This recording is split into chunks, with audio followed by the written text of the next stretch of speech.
बयान 18। दिन दोपहर से कुछ ज्यादा जा चुका था। उस वक्त तक कुमार ने स्नान पूजा कुछ नहीं की थी। लश्कर में जाकर कुमार राजा सुरेंद्र सिंह और महाराज जयसिंह से मिले और सिद्धनाथ योगी का संदेशा दिया। दोनों ने पूछा कि बाबा जी ने तुमको सबसे पहले क्यों बुलाया था। इसके जवाब में जो कुछ मुनासिब समझा कहकर दोनों अपने अपने डेरे में आए और स्नान पूजा करके भोजन किया। राजा सुरेंद्र सिंह और महाराज जय सिंह एकांत में बैठकर इस बात की सलाह करने लगे कि हम लोग अपने साथ किस किस को खो के अंदर ले चलें। सुरेंद्र सिंह ने कहा,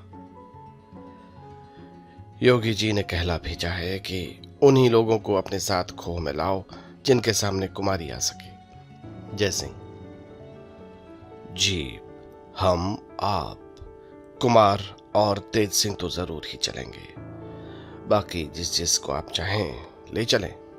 सुरेंद्र सिंह, बहुत आदमियों को साथ लेने की कोई जरूरत नहीं। हाँ, अय्यारों को जरूर ले चलना चाहिए, क्योंकि इन लोगों से किसी किस्म का पर्दा नहीं रह सकता, बल्कि अय्यारों से पर्दा रखना ही मुनासिब नहीं। जय सिंह, आपका कहना ठीक है। इन अय्यारों के सिवाय और कोई इस लायक नहीं कि जिसे अपने साथ खोह में ले चलें। बातचीत और राय पक्की करते हुए दिन थोड़ा रह गया।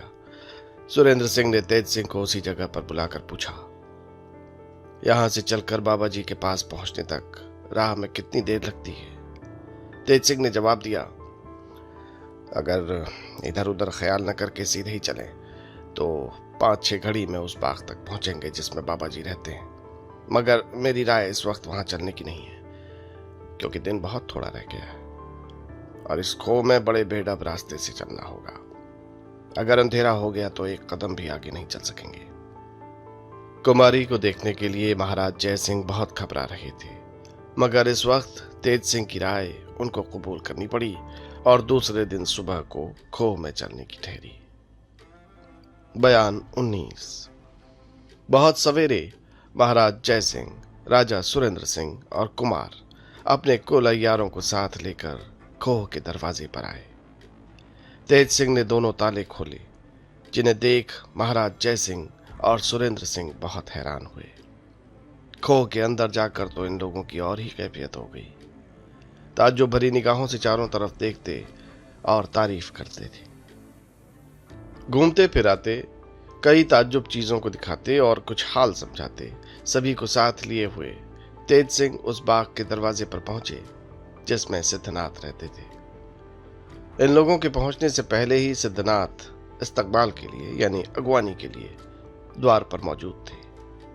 तेज सिंह ने महाराज जय सिंह और सुरेंद्र सिंह को उंगली के इशारे से बताकर कहा, देखिए सिद्धनाथ बाबा दरवाजे पर खड़े हैं। दोनों राजा चाहते थे कि जल्दी से पास पहुंचकर बाबा जी को दंडवत करें, मगर इसके पहले ही बाबा जी ने पुकार कर कहा, खबरदार, मुझे कोई दंडवत न करना, नहीं तो पछताओगे और मुलाकात भी न होगी। इरादा करते रह गए, किसी की मजाल न हुई कि दंडवत करता। महाराज जय सिंह और सुरेंद्र सिंह हैरान थे कि बाबा जी ने दंडवत करने से क्यों रोका। पास पहुंचकर हाथ मिलाना चाहा, मगर बाबा जी ने इसे भी मंजूर न करके कहा, महाराज मैं इस लायक नहीं, आपका दर्जा मुझसे बहुत बड़ा है। राजा सुरेंद्र सिंह, साधुओं से बढ़कर किसी का दर्जा नहीं हो सकता।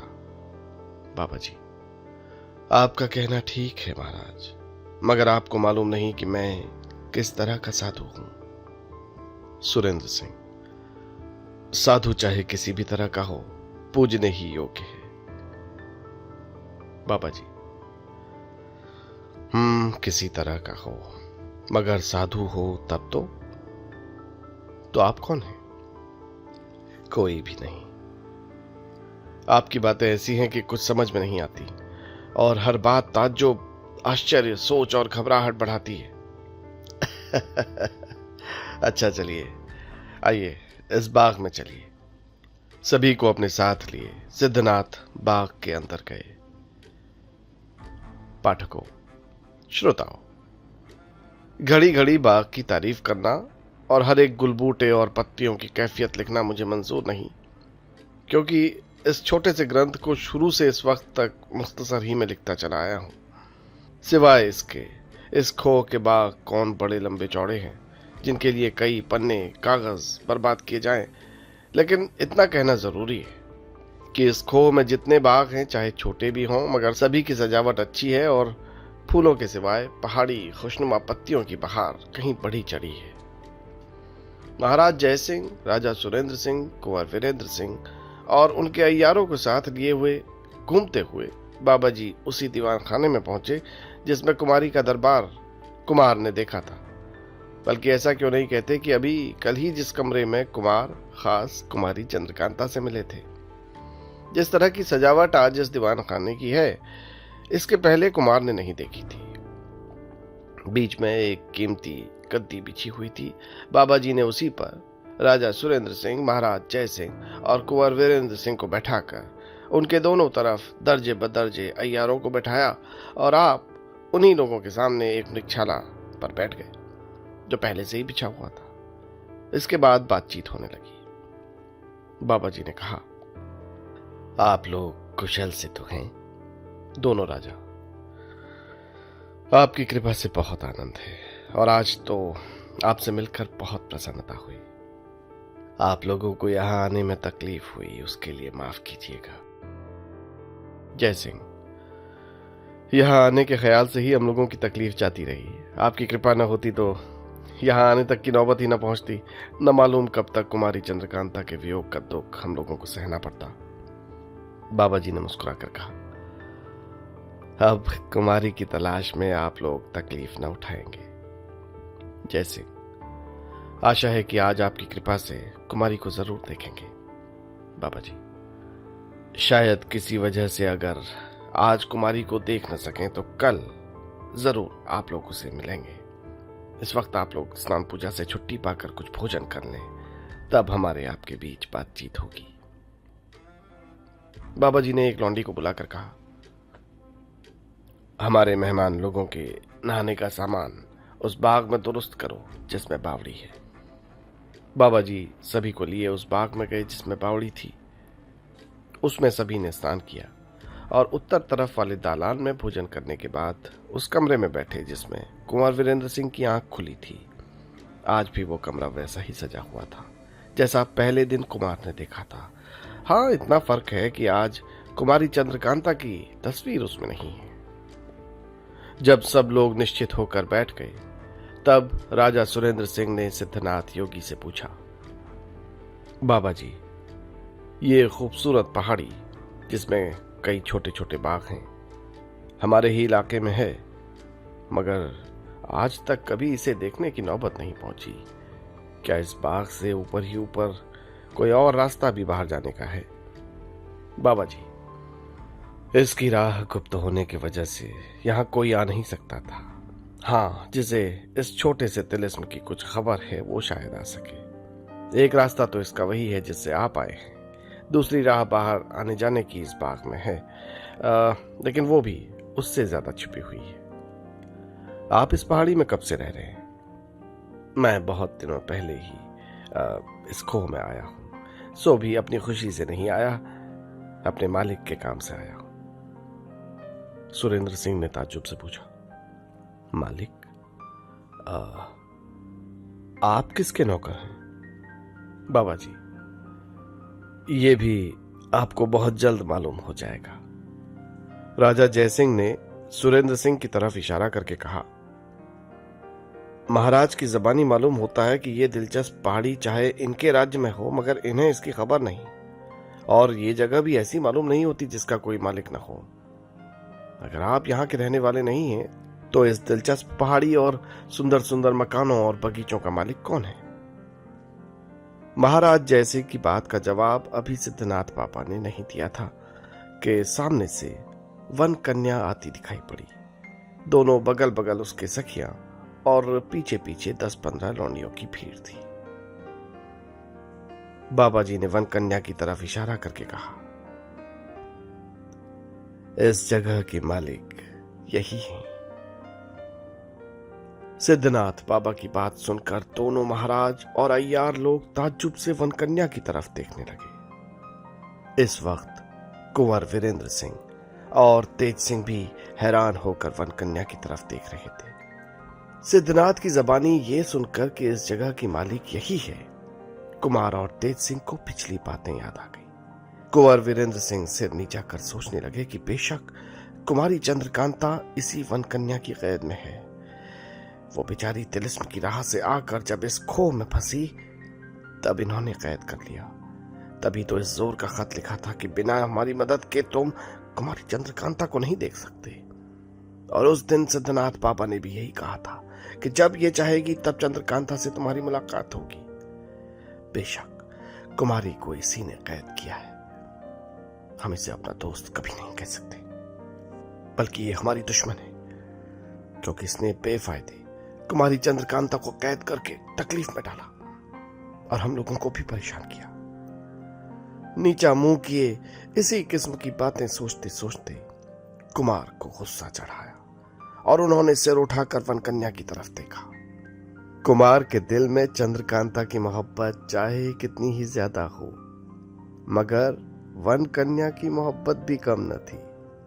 हाँ, इतना फर्क जरूर था कि जिस वक्त कुमारी चंद्रकांता की याद में मग्न होते थे उस वक्त वनकन्या का ख्याल भी जी में नहीं आता था, मगर सूरत देखने से मोहब्बत की मजबूत फांसें गले में पड़ जाती थी। इस वक्त भी उनकी यही दशा हुई। ये सोचकर कि कुमारी को इसने कैद किया है एकदम गुस्सा चढ़ाया, मगर कब तक? जब तक कि जमीन की तरफ देखकर सोचते रहे। जहां सिर उठाकर वनकन्या की तरफ देखा गुस्सा बिल्कुल जाता रहा। ख्याल ही दूर हो गए। पहले कुछ और सोचा था, अब कुछ और ही सोचने लगे। नहीं नहीं, ये बेचारी हमारी दुश्मन नहीं है। राम राम, न मालूम ऐसा ख्याल क्यों मेरे मन में आ गया। इससे बढ़कर तो कोई दोस्त दिखाई नहीं देता। अगर ये हमारी मदद न करती तो तिलिस्म का टूटना मुश्किल हो जाता। कुमारी के मिलने की उम्मीद जाती रहती, बल्कि मैं खुद दुश्मनों के हाथ पड़ जाता। कुमार क्या, सभी के दिल में एकदम ये बात पैदा हुई कि इस बाग और पहाड़ी की मालिक अगर यही है तो इसी ने कुमारी को कैद भी कर रखा होगा। आखिर महाराज जयसिंह से न रहा गया। सिद्धनाथ की तरफ देखकर पूछा, बेचारी चंद्रकांता इस खोह में पड़कर इन्हीं की कैद में पड़ गई होगी? बाबा जी ने कहा, नहीं, जिस वक्त कुमारी चंद्रकांता इस खोह में फंसी थी उस वक्त यहां का मालिक कोई नहीं था। उसके बाद ये बाग और ये मकान इनको मिला है। सिद्धनाथ बाबा की इस दूसरी बात ने और भ्रम में डाल दिया, यहां तक कि कुमार का जी घबराने लगा। अगर महाराज जयसिंह और सुरेंद्र सिंह यहां न होते तो जरूर कुमार चिल्ला उठते, मगर नहीं।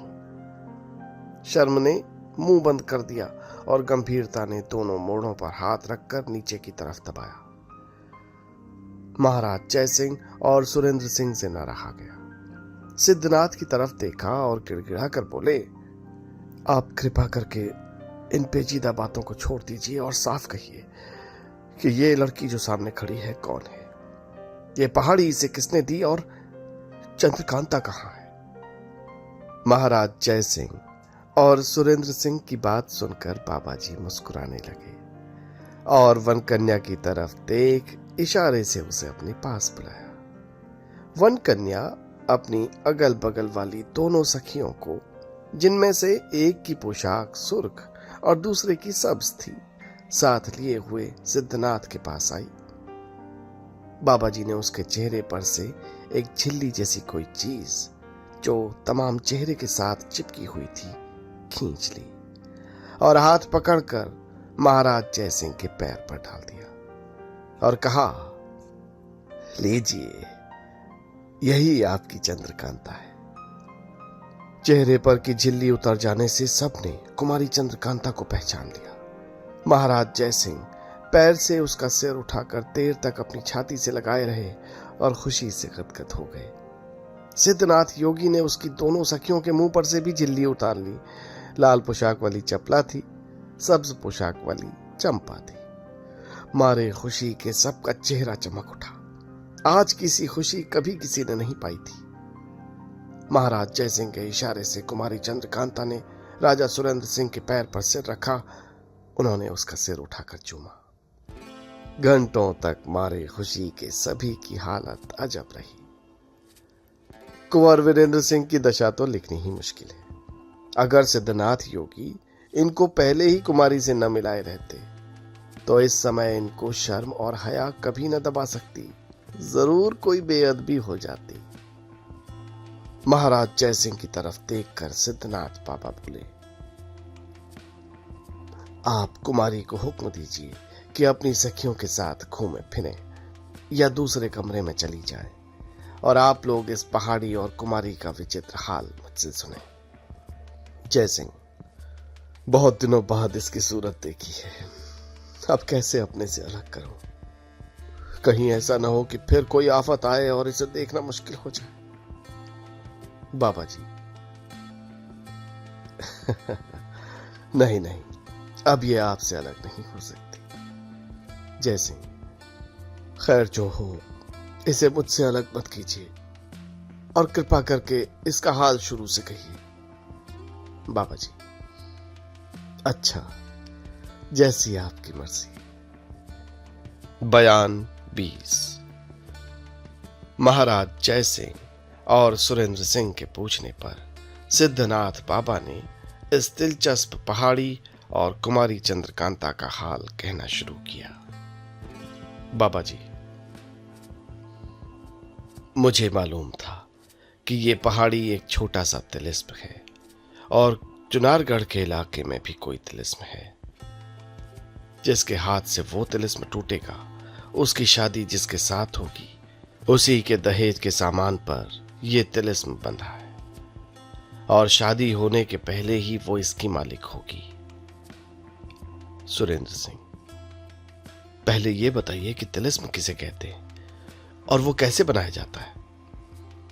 बाबा जी, तिलिस्म वही शख्स तैयार कराता है जिसके पास बहुत माल खजाना हो और वारिस ना हो। तब वो अच्छे अच्छे ज्योतिषी और नजूमियों से दरियाफ्त करता है कि उसके या उसके भाइयों के खानदान में कभी कोई प्रतापी या लायक पैदा होगा या नहीं। आखिर ज्योतिषी या नजूमी इस बात का पता देते हैं कि इतने दिनों बाद आपके खानदान में एक प्रतापी लड़का होगा, बल्कि उसकी एक जन्म पत्री लिखकर तैयार कर देते हैं। उसी के नाम से खजाना और अच्छी अच्छी कीमती चीजों को रखकर उस पर तिलिस्म बांधते हैं। आजकल तो तिलिस्म बांधने का ये कायदा है कि थोड़ा बहुत खजाना रखकर उसकी हिफाजत के लिए 2-1 बलि दे देते हैं। वो प्रेत या सांप होकर उसकी हिफाजत करता है और कहे हुए आदमी के सिवाय दूसरे को 1 पैसा नहीं लेने देता। मगर पहले ये कायदा नहीं था। पुराने जमाने के राजाओं को जब तिलिस्म बांधने की जरूरत पड़ती थी तो बड़े बड़े ज्योतिषी, नजूमी, वैद्य, कारीगर और तांत्रिक लोग इकट्ठा किए जाते थे। उन्हीं लोगों के कहे के मुताबिक तिलिस्म बांधने के लिए जमीन खोदी जाती थी। उसी जमीन के अंदर खजाना रखकर ऊपर तिलिस्मी इमारत बनाई जाती थी। उसमें ज्योतिषी, नजूमी, वैद्य, कारीगर और तांत्रिक लोग अपनी ताकत के मुताबिक उसके छिपाने की बंदिश करते थे, मगर साथ ही इसके उस आदमी के नक्षत्र और ग्रहों का भी ख्याल रखते थे जिसके लिए वो खजाना रखा जाता था। कुंवर वीरेंद्र सिंह ने एक छोटा सा तिलिस्म तोड़ा है। उनकी जबानी आप वहां का हाल सुनिए और हर एक बात को खूब गौर से सोचिए तो आपको मालूम हो ही जाएगा कि ज्योतिषी, नजूमी, कारीगर और दर्शन शास्त्र के जानने वाले क्या काम कर सकते थे। जयसिंह, खैर, इसका हाल कुछ कुछ मालूम हो गया। बाकी कुमार की जबानी तिलिस्म का हाल सुनने और गौर करने से मालूम हो जाएगा। अब आप इस पहाड़ी और मेरी लड़की का हाल कहिए और ये भी कहिए कि महाराज शिवदत्त इस खोह से निकलकर क्यों भागे थे और फिर क्यों कैद कर लिए गए। बाबा जी, सुनिए, मैं बिल्कुल हाल आपसे कहता हूं। जब कुमारी चंद्रकांता चुनारगढ़ के तिलिस्म में फंसकर इस खोह में आई तो 2 दिनों तक तो इस बेचारी ने तकलीफ से काटे। तीसरे रोज खबर लगने पर मैं यहाँ पहुंचा और कुमारी को उस जगह से छुड़ाया जहां वो फंसी हुई थी और जिसको मैं आप लोगों को दिखाऊंगा। सुरेंद्र सिंह: सुनते हैं तिलिस्म तोड़ने में ताकत की भी जरूरत पड़ती है। बाबा जी: ये ठीक है, मगर इस तिलिस्म में कुमारी को कुछ भी तकलीफ न हुई और न ताकत की जरूरत पड़ी, क्योंकि इसका लगाव उस तिलिस्म से था जिसे कुमार ने तोड़ा है। वो तिलिस्म या उसके कुछ हिस्से अगर न टूटते तो ये तिलिस्म भी न खुलता। कुमार ने सिद्धनाथ की तरफ देखकर कहा, आपने तो ये कहा ही नहीं कि कुमारी के पास किस राह से पहुंचे। हम लोग जब इस खो में आए थे और कुमारी को बेबस देखा था, तब बहुत सोचने पर भी ऐसी कोई तरकीब न मिली थी जिससे कुमारी के पास पहुंचकर हम इस बला से उसे छुड़ाते। बाबा जी: सिर्फ सोचने से तिलिस्म का हाल नहीं मालूम हो सकता है। मैं भी सुन चुका था कि इस खो में कुमारी चंद्रकांता फंसी पड़ी है और आप छुड़ाने की फिक्र कर रहे हैं, मगर कुछ पर नहीं पड़ता। मैं यहां पहुंचकर कुमारी को छुड़ा सकता था, लेकिन यह मुझे मंजूर न था। मैं चाहता था कि यहां का माल असबाब कुमारी के हाथ लगे। कुमार: आप योगी हैं, योग बल से इस जगह पहुंच सकते थे, मगर मैं क्या कर सकता था। बाबा जी: आप लोग इस बात को बिल्कुल मत सोचिए कि मैं योगी हूं। जो काम आदमी के या यारों के किए नहीं हो सकता, उसे मैं भी नहीं कर सकता। मैं जिस राह से कुमारी के पास पहुंचा और जो जो किया सो कहता हूं, सुनिए। बयान 21। सिद्धनाथ योगी ने कहा, पहले इस खो का दरवाजा खोल।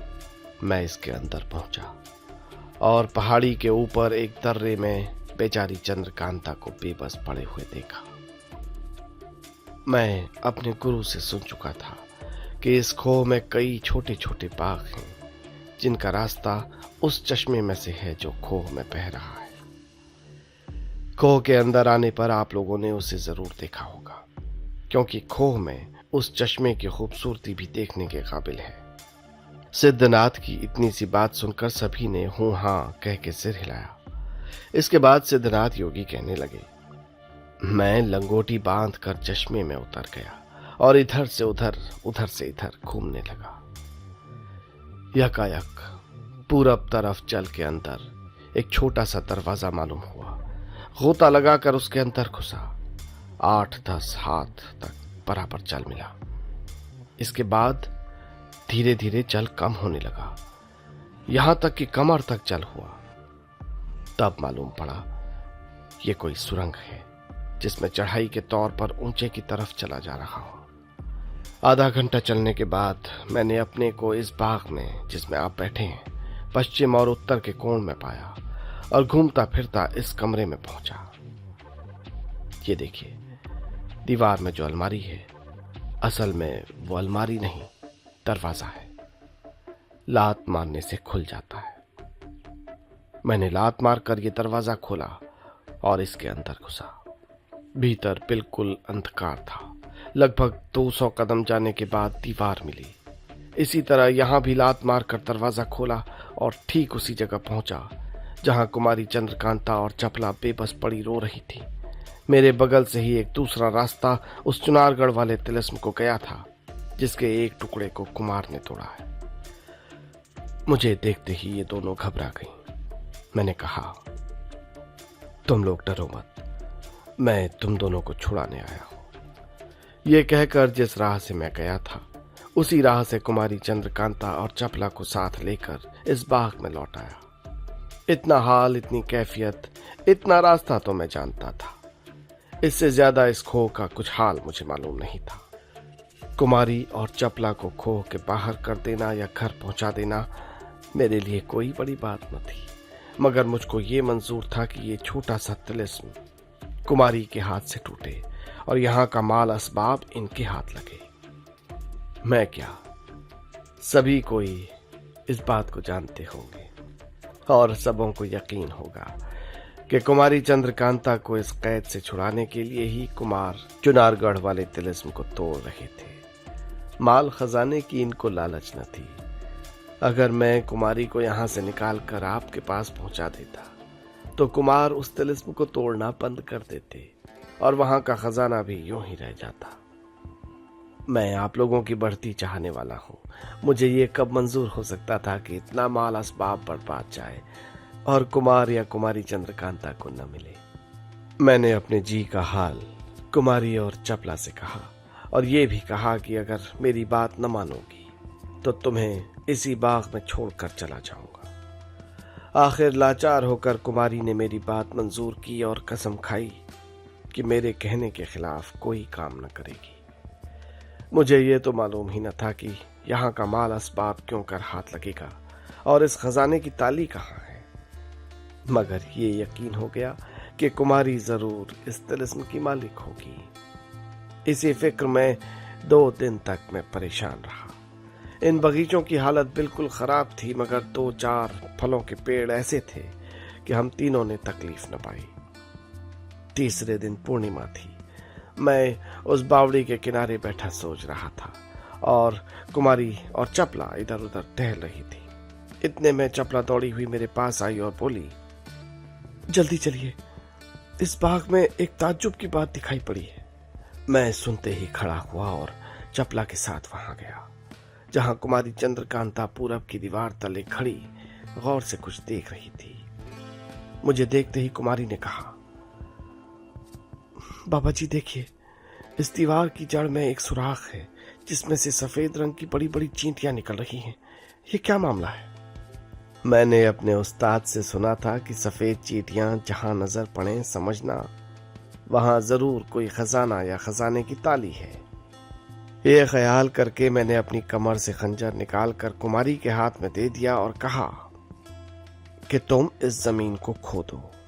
अस्तु, मेरे कहे के मुताबिक कुमारी ने उस जमीन को खोदा। हाथ भर के बाद कांच की छोटी सी हांडी निकली जिसका मुंह बंद था। कुमारी के हाथ से ही वो हांडी मैंने तुड़वाई। उसके भीतर किसी किस्म का तेल भरा हुआ था जो हांडी टूटते ही बह गया और ताली का एक गुच्छा उसके अंदर से मिला, जिसे पाकर मैं बहुत खुश हुआ। दूसरे दिन कुमारी चंद्रकांता के हाथ में ताली का गुच्छा देकर मैंने कहा, चारों तरफ घूम घूम कर देखो, जहां ताला नजर पड़े इन तालियों में से किसी ताली को लगाकर खोलो। मैं भी तुम्हारे साथ चलता हूं। मुख्तसर ही मैं बयान करके इस बात को खत्म करता हूं। उस गुच्छे में 30 तालियां थीं। कई दिनों तक खोजकर हम लोगों ने 30 ताले खोले। 3 दरवाजे तो ऐसे मिले जिनसे हम लोग ऊपर ऊपर इस तिलिस्म के बाहर हो जाएं। 4 बाग और 23 कोठरियां असबाब और खजाने की निकली, जिसमें हर एक किस्म का अमीरी का सामान और बहुत खजाना मौजूद था। जब ऊपर ही ऊपर तिलिस्म से बाहर हो जाने का रास्ता मिला, तब मैं अपने घर गया और कई लौंडियां और जरूरी चीजें कुमारी के वास्ते लेकर यहाँ फिर आया। कई दिनों में यहाँ के सब ताले खोले गए। तब तक यहाँ रहते रहते कुमारी की तबीयत घबरा गई। मुझसे कई दफा उन्होंने कहा, मैं इस तिलिस्म के बाहर घूमना फिरना चाहती हूँ। बहुत जिद करने पर मैंने इस बात को मंजूर किया। अपनी कारीगरी से इन लोगों की सूरत बदली और 2-3 घोड़े भी ला दिए, जिन पर सवार होकर ये लोग कभी कभी तिलिस्म के बाहर घूमने जाया करती। इस बात की ताकीद कर दी थी कि अपने को छिपाए रहें, जिससे कोई पहचानने न पाए।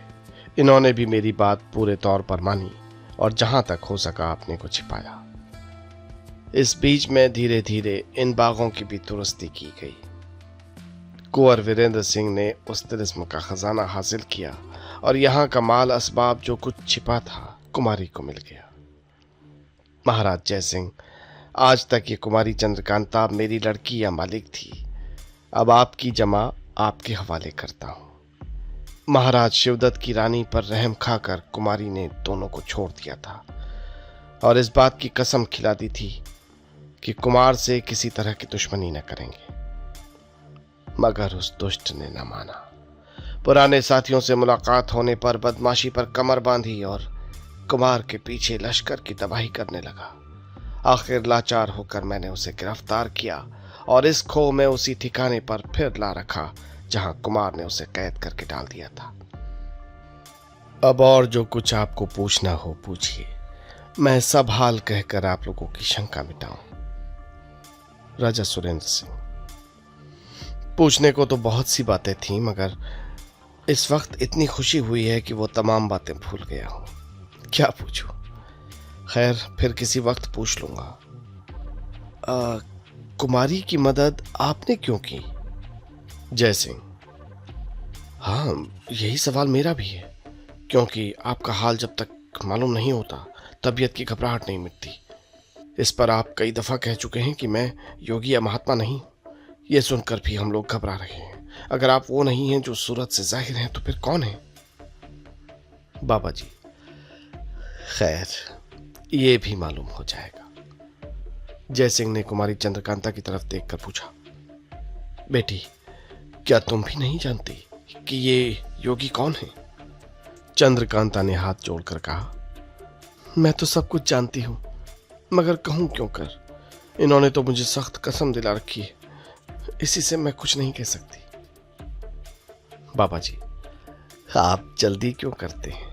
अभी थोड़ी देर में मेरा हाल भी आपको मालूम हो जाएगा। पहले चलकर उन चीजों को तो देखिए जो कुमारी चंद्रकांता को इस तिलिस्म में मिली हैं। जी, जैसी आपकी मर्जी। बाबा जी उसी वक्त उठ खड़े हुए और सभी को साथ लेकर दूसरे बाग में चले। बयान 22। बाबा जी यहां से उठकर महाराज जयसिंह वगैरह को साथ लेकर दूसरे बाग में पहुंचे और वहां घूम फिर कर तमाम बाग, इमारत, खजाना और सब असबाबों को दिखाने लगे जो इस तिलिस्म में से कुमारी ने पाया था। महाराज जयसिंह उन सब चीजों को देखते ही एकदम बोल उठे, वाह वाह, धन्य थे वो लोग जिन्होंने इतनी दौलत इकट्ठी की थी। मैं अपना पूरा राज्य देकर भी अगर इस तरह के दहेज का सामान इकट्ठा करना चाहता तो इसका चौथाई भी न कर सकता। सबसे ज्यादा खजाना और जवाहिर खाना उस बाग और दीवान खाने के तहखाने में नजर पड़ा जहां कुंवर वीरेंद्र सिंह ने कुमारी चंद्रकांता की तस्वीर का दरबार देखा था। तीसरे और चौथे भाग के शुरू में पहाड़ी बाग, कोठरियों और रास्ते का कुछ हाल हम लिख चुके हैं। 2-3 दिनों में सिद्ध बाबा ने इन लोगों को उन जगहों की पूरी सैर कराई। जब इन कामों से छुट्टी मिली और सब कोई दीवान खाने में बैठे, उस वक्त महाराज जयसिंह ने सिद्ध बाबा से कहा, आपने जो कुछ मदद हमारी कुमारी चंद्रकांता की करके उसकी जान बचाई, उसका एहसान ताउम्र हम लोगों के सिर रहेगा। आप जिस तरह हो अपना हाल कहकर हम लोगों के आश्चर्य को दूर कीजिए, अब सब्र नहीं किया जाता। महाराज जयसिंह की बात सुनकर सिद्धनाथ बाबा मुस्कुराकर बोले, मैं भी अपना हाल आप लोगों पर जाहिर करता हूं, जरा सब्र कीजिए। इतना कहकर जोर से जफील यानी सीटी बजाई। उसी वक्त 3-4 लौंडियां दौड़ती हुई आकर उनके पास खड़ी हो गई। सिद्धनाथ बाबा ने हुक्म दिया, हमारे नहाने के लिए जल और पहनने के लिए असली कपड़ों का संदूक इस कोठरी में लाकर जल्द रखो। आज मैं इस मृगछाले और लंबी दाढ़ी को इस्तीफा दूंगा। थोड़ी ही देर में सिद्ध बाबा के हुक्म की तामील हो गई। तब तक इधर उधर की बातें होती रहीं। इसके बाद सिद्ध बाबा उठकर उस कोठरी में चले गए जिसमें उनके नहाने का जल और पहनने के कपड़े रखे हुए थे। थोड़ी देर बाद नहा धो और कपड़े पहनकर सिद्ध बाबा उस कोठरी से बाहर निकले। अब तो इनको सिद्ध बाबा कहना मुनासिब नहीं। आज तक बाबा जी कह चुके, बहुत कहा। अब तो तेज सिंह के बाप जीत सिंह कहना ठीक है। अब पूछने या हालचाल मालूम करने की फुर्सत कहां। महाराज सुरेंद्र सिंह तो जीत सिंह को पहचानते ही उठे और ये कहा, जीत सिंह, तुम मेरे भाई से भी 1000 बड़े दर्जे के हो। गले लगा लिया और कहा, जब महाराज शिवदत्त और कुमार से लड़ाई हुई तब तुमने सिर्फ 500 सवार लेकर कुमार की मदद की थी। आज तो तुमने कुमार से भी बढ़कर नाम पैदा किया और पुष्ट के लिए नौगढ़ और विजयगढ़ दोनों राज्यों के ऊपर अपना एहसान का बोझ रख दिया। देर तक गले लगाए रहे। इसके बाद महाराज जयसिंह ने भी उन्हें बराबरी का दर्जा देकर गले लगाया। तेज सिंह और देवी सिंह वगैरह ने भी बड़ी खुशी से पूजा की। अब मालूम हुआ कि कुमारी चंद्रकांता की जान बचाने वाले, नौगढ़ और विजयगढ़ दोनों की इज्जत रखने वाले, दोनों राज्यों की तरक्की करने वाले, आज तक अच्छे अच्छे अय्यारों को धोखे में डाल देने वाले कुंवर वीरेंद्र सिंह को धोखे में डालकर विचित्र तमाशा दिखाने वाले, पहाड़ी से कूदकर कुमार को रोककर जान बचाने और चुनारगढ़ राज्य में फतेह का डंका बजाने वाले सिद्धनाथ योगी बने हुए यही महात्मा जीत सिंह थे।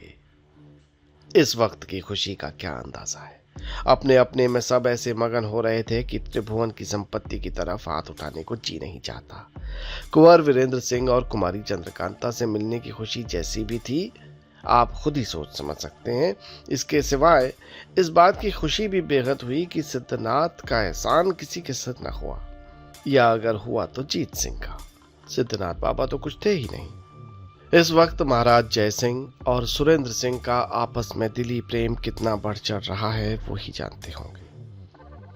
कुमारी चंद्रकांता को घर ले जाने के बाद शादी के लिए खत भेजने की ताब किसे। जयसिंह ने उसी वक्त कुमारी चंद्रकांता के हाथ पकड़ के राजा सुरेंद्र सिंह के पैर में डाल दिया और टपटपाई आंखों को पोंछ कर कहा, आप आज्ञा दीजिए कि इस लड़की को मैं अपने घर ले जाऊं और जात बिरादरी और पंडित लोगों के सामने कुंवर वीरेंद्र सिंह की लौंडी बनाऊं। राजा सुरेंद्र सिंह ने कुमारी को अपने पैर से उठाया और बड़ी मोहब्बत के साथ महाराज जयसिंह को गले लगाकर कहा, जहां तक जल्दी हो सके आप कुमारी को लेकर विजयगढ़ जाएं, क्योंकि इसकी बेचारी मां गम के मारे सूख कर कांटा हो रही होंगी। इसके बाद महाराज सुरेंद्र सिंह ने पूछा, अब क्या करना चाहिए? जीत सिंह, अब सभी को यहां से चलना चाहिए, मगर मेरी समझ में यहां से माल असबाब और खजाने को ले चलने की कोई जरूरत नहीं, क्योंकि अव्वल तो ये माल असबाब सिवाय कुमारी चंद्रकांता के किसी के मतलब का नहीं, इसलिए कि दहेज का माल है। इसकी तालियां भी पहले से ही इनके कब्जे में रही हैं। यहाँ से उठा कर ले जाने और फिर इनके साथ भेजकर लोगों को दिखाने की कोई जरूरत नहीं। दूसरे, यहाँ की आबो हवा कुमारी को बहुत पसंद है। जहाँ तक मैं समझता हूँ कुमारी चंद्रकांता फिर यहाँ आकर कुछ दिन जरूर रहेंगी, इसलिए हम लोगों को यहाँ से खाली हाथ सिर्फ कुमारी चंद्रकांता को लेकर बाहर होना चाहिए। बहादुर और पूरे अय्यार जीत सिंह की राय को सभी ने पसंद किया और वहां से बाहर होकर नौगढ़ और विजयगढ़ जाने के लिए तैयार हुए। जीत सिंह ने सारी लोंडियों को, जिन्हें कुमारी की खिदमत के लिए वो यहाँ लाए थे, बुलाकर कहा, तुम लोग अपने अपने चेहरे को साफ करके असली सूरत में उस पालकी को लेकर जल्द यहाँ आओ, जो कुमारी के लिए मैंने पहले से मंगा रखी है। जीत सिंह का हुक्म पाकर वो लोंडियां, जो गिनती में 20 होंगी, दूसरे बाग में चली गईं और थोड़ी ही देर बाद अपनी असली सूरत में एक निहायत उम्दा सोने की जड़ाऊ पालकी अपने कंधों पर लिए हाजिर हुई। कुंवर वीरेंद्र सिंह और तेज सिंह ने अब इन लौंडियों को पहचाना। तेज सिंह ने ताज्जुब में आकर कहा, वाह वाह, अपने घर की लौंडियों को आज तक मैंने न पहचाना। मेरी माँ ने भी ये भेद मुझसे न कहा। बयान 23। जिस राह से कुंवर वीरेंद्र सिंह वगैरह आया जाया करते थे और महाराज जयसिंह वगैरह आए थे, वो राह इस लायक नहीं थी कि कोई हाथी, घोड़ा या पालकी पर सवार होकर आए और ऊपर वाली दूसरी राह में खो के दरवाजे तक जाने में कुछ चक्कर पड़ता था। इसलिए जीत सिंह ने कुमारी के वास्ते पालकी मंगाई, मगर दोनों महाराज और कुंवर वीरेंद्र सिंह किस पर सवार होंगे, अब वो ये सोचने लगे। वहां खोह में 2 घोड़े भी थे जो कुमारी के सवारी के वास्ते लाए गए थे। जीत सिंह ने उन्हें महाराज जयसिंह और राजा सुरेंद्र सिंह की सवारी के लिए तजवीज़ करके कुमार के वास्ते एक हवादार मंगवाया, लेकिन कुमार ने उस पर सवार होने से इनकार कर पैदल चलना कबूल किया। उसी बाग के दक्षिण की तरफ एक बड़ा फाटक था जिसके दोनों बगल में लोहे की खूबसूरत पुतलियां थीं। बाईं तरफ वाली पुतली के पास जीत सिंह पहुंचे और दाहिनी हाथ में उंगली डाली। साथ ही उसका पेट दो पल्ले की तरह बीच में खुल गया और बीच में चांदी का एक मुट्ठा नजर आया, जिसे जीत सिंह ने घुमाना शुरू किया। जैसे जैसे मुट्ठा घुमाते थे वैसे वैसे वो फाटक जमीन में घुसता जाता था, यहाँ तक कि तमाम फाटक जमीन के अंदर चला गया और बाहर खुशनुमा सब्ज से भरा हुआ मैदान नजर आया। फाटक खुलने के बाद जीत सिंह फिर इन लोगों के पास आकर बोले, इसी राह से हम लोग बाहर चलेंगे। दिन आधी घड़ी से ज्यादा न बीता होगा जब महाराज जय सिंह और सुरेंद्र सिंह घोड़े पर सवार होकर कुमारी चंद्रकांता की पालकी आगे कर फाटक से बाहर हुए। दोनों महाराजाओं के बीच दोनों हाथों से दोनों घोड़ों की रकाब पकड़े हुए जीत सिंह बातें करते और इनके पीछे कुंवर वीरेंद्र सिंह अपने अय्यारों को चारों तरफ लिए कन्हैया बने खोह के फाटक की तरफ रवाना हुए। पहर भर चलने के बाद ये लोग उस लश्कर में पहुंचे जो खोह के दरवाजे पर उतरा हुआ था। रात भर उसी जगह रहकर सुबह को कूच किया। यहां से खूबसूरत और कीमती कपड़े पहनकर कहारों ने कुमारी की पालकी उठाई और महाराज जय सिंह के साथ विजयगढ़ रवाना हुए। मगर वे लौंडियां भी जो आज तक कुमारी के साथ थीं और यहाँ तक कि उनकी पालकी उठाकर लाई थीं, मोहब्बत की वजह और महाराज सुरेंद्र सिंह के हुक्म से कुमारी के साथ गई। राजा सुरेंद्र सिंह कुमार को साथ लिए नौगढ़ पहुंचे। कुंवर वीरेंद्र सिंह पहले महल में जाकर अपनी मां से मिले और कुलदेवी की पूजा करके बाहर आए। अब तो बड़ी खुशी के दिन गुजरने लगे। 8वें ही रोज महाराज जय सिंह का भेजा हुआ तिलक पहुंचा और बड़ी धूमधाम से वीरेंद्र सिंह को चढ़ाया गया। अब तो कुंवर वीरेंद्र सिंह और चंद्रकांता का वृत्तांत समाप्त ही हुआ समझिए। बाकी रह गई सिर्फ कुमार की शादी। इस वक्त तक सब किस्से को मुख्तसर लिखकर सिर्फ बारात के लिए कई वर्ग कागज के रंगना मुझे मंजूर नहीं। मैं ये नहीं लिखना चाहता कि नौगढ़ से विजयगढ़ तक रास्ते की सफाई की गई, केवड़े के जल से छिड़काव किया गया, दोनों तरफ बिल्लौरी हांडियां रोशन की गई, आदि आदि। आप खुद ख्याल कर सकते हैं कि ऐसे आशिक माशूक की बारात किस धूमधाम की होगी। इस पर दोनों ही राजा और दोनों ही एक एक औलाद। तिलिस्म फतेह करने और माल खजाना पाने की खुशी ने और दिमाग पढ़ा रखा था। मैं सिर्फ इतना ही लिखना पसंद करता हूं कि अच्छी सायत में कुंवर वीरेंद्र सिंह की बारात बड़े धूमधाम से विजयगढ़ की तरफ रवाना हुई। विजयगढ़ में जनवासे की तैयारी सबसे बड़ी चढ़ी थी। बारात पहुंचने के पहले ही समा बंधा हुआ था। अच्छी अच्छी खूबसूरत और गाने के इल्म को पूरे तौर से जानने वाली रंडियों से महफिल भरी हुई थी। मगर जिस वक्त बारात पहुंची, अजब झमेला मचा। बारात के आगे आगे महाराज शिवदत्त बड़ी तैयारी से घोड़े पर सवार, सर पेंच बांधे, कमर से दोहरी तलवार लगाए, हाथ में झंडा लिए जनवासे के दरवाजे पर पहुंचे। इसके बाद धीरे धीरे सारा जुलूस पहुंचा। दूल्हा बने हुए कुमार घोड़े से उतरकर जनवासे के अंदर गए। कुंवर वीरेंद्र सिंह का घोड़े से उतरकर जनवासे के अंदर जाना ही था कि बाहर हो हल्ला मच गया। हर कोई देखने लगा कि दो महाराज शिवदत्त आपस में लड़ रहे हैं। दोनों की तलवारें तेजी के साथ चल रही हैं और दोनों ही के मुंह से यही आवाज निकल रही है, हमारी मदद को कोई ना आए, सब दूर से तमाशा देखें। एक महाराज शिवदत्त तो वही थे जो अभी अभी सर पेंच बांधे, हाथ में झंडा लिए घोड़े पर सवार आए थे, और दूसरे महाराज शिवदत्त मामूली पोशाक पहने हुए थे मगर बहादुरी के साथ लड़ रहे थे। थोड़ी देर में हमारे शिवदत्त को, जो झंडा उठाए घोड़े पर सवार आए थे, इतना मौका मिला कि कमर में से कमंद निकालकर अपने मुकाबले वाले दुश्मन महाराज शिवदत्त को बांध लिया और घसीटते हुए जनवासे के अंदर चले। पीछे पीछे बहुत से आदमियों की भीड़ भी इन दोनों को ताज्जुब भरी निगाहों से देखती हुई अंदर पहुंची।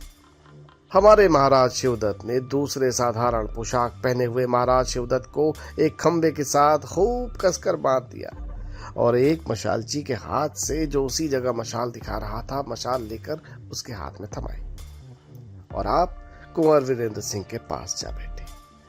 उसी जगह सोने का जड़ाऊ बर्तन गुलाब जल से भरा हुआ था। उससे रुमाल तरकर हमारे शिवदत्त महाराज ने अपना मुंह पोंछ डाला। पोशाक वही, सरपेंच वही, मगर सूरत तेज सिंह बहादुर की। अब तो हमारे हंसी के पेट में बल पड़ने लगा। पाठक, आप तो इस दिल लगी को खूब समझ गए होंगे, लेकिन अगर कुछ भ्रम हो गया तो मैं लिखे देता हूं। हमारे तेज सिंह अपने कौल के मुताबिक महाराज शिवदत्त की सूरत बना सरपेंच, फतेह का वही सरपेंच जो देवी सिंह लाए थे, बांधे झंडा लेकर कुमार की बारात के आगे आगे चले थे। उधर असली महाराज शिवदत्त, जो महाराज सुरेंद्र सिंह से जान बचा, तपस्या का बहाना करके जंगल में चले गए थे। कुंवर वीरेंद्र सिंह की बारात की कैफियत देखने आए। फकीरी करने का तो बहाना ही था, असल में तो तबीयत से बदमाशी और खुटाई गई नहीं थी।